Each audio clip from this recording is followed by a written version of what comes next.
welcome to wheel-to-wheel.tv. Today we're going to look at the basic maintenance section on index gears, and in this specific instance we'll be showing you how to index Shimano gears.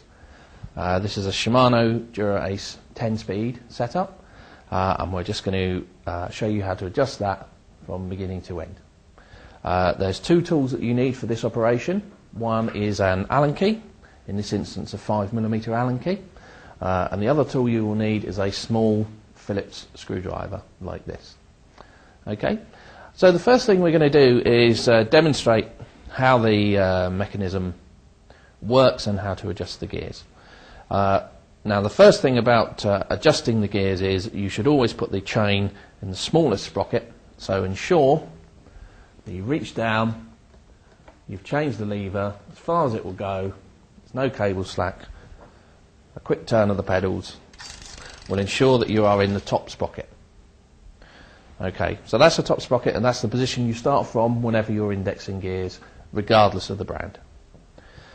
So the first thing we're going to do is look at the adjuster screws. Now to do that we're going to release the gear cable, and to do that we undo the gear cable adjuster here, and this is the Allen key nut that actually holds the gear cable tight. Okay, now a common misconception amongst people is that the two adjuster screws which are on the rear mech here actually affect the way that the indexing works. They really don't. The adjuster screws only limit the extremity of movement. So they limit as far as the mech can move up towards the top of the block and as far as it will move down towards the bottom of the block. And that is all they do. Now to demonstrate that, I've totally released the cable. Okay, totally releasing the cable means that the gear lever has absolutely no effect whatsoever on what I'm doing. So the thing to do is in this instance, in the Shimano one, the top adjuster screw adjusts the movement, the extremity movement in the highest gear, and the bottom adjuster screw adjusts the extremity movement in the lowest gear, and that's the biggest sprocket. Okay, so how do we do this? So what we do, if I turn the cranks now, you will see that this is perfectly aligned. The chain's running smoothly on the sprocket.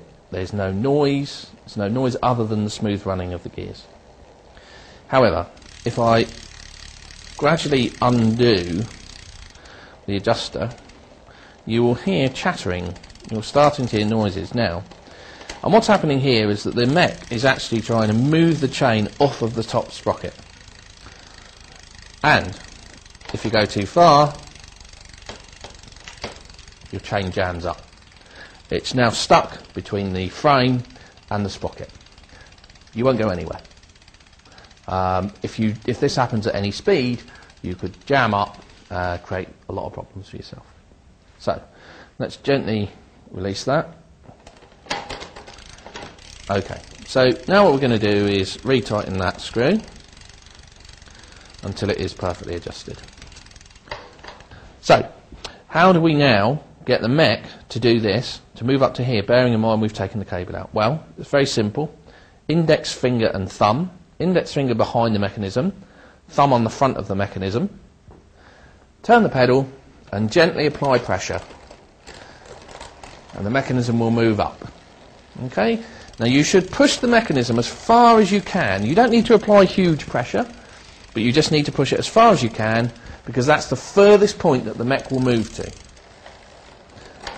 And how do we know that? Because the limiter screw is the thing that is stopping it from going any further. And that is the adjuster screws. And once again I reiterate that they have absolutely no bearing on the way that the indexing works on your bike. Okay? All they do is stop the chain from coming off this end or stop the chain from coming off this end. Alright? And you can see that I've proven that because the adjuster cable, the gear cable, is not connected. So we will now connect that. Now a little tip here. If you have a barrel adjuster on the rear mech, which this one does, if you do that up as tight as you possibly can, so turn clockwise, it gives you the maximum amount of adjustability when you're putting the cable in. Okay. So, simple one. Pull the cable sits behind the cable nut, and you do the cable nut up.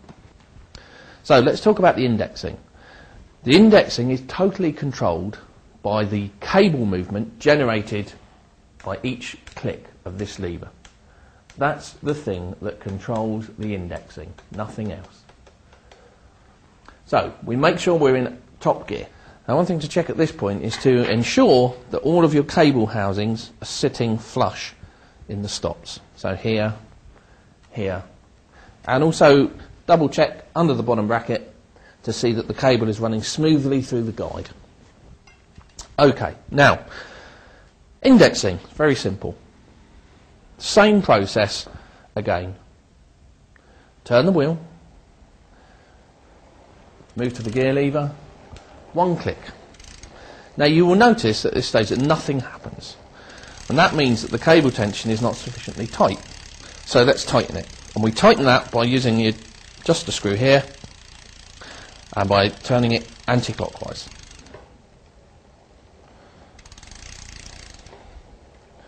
And you can hear, should be able to hear that it's attempting to change, and there it is, and it just pops up onto the next sprocket.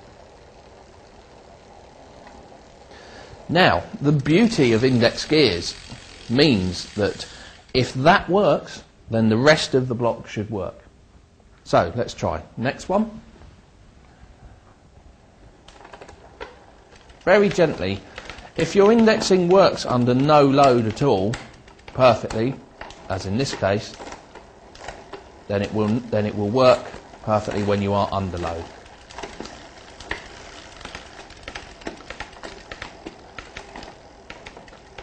And that's it.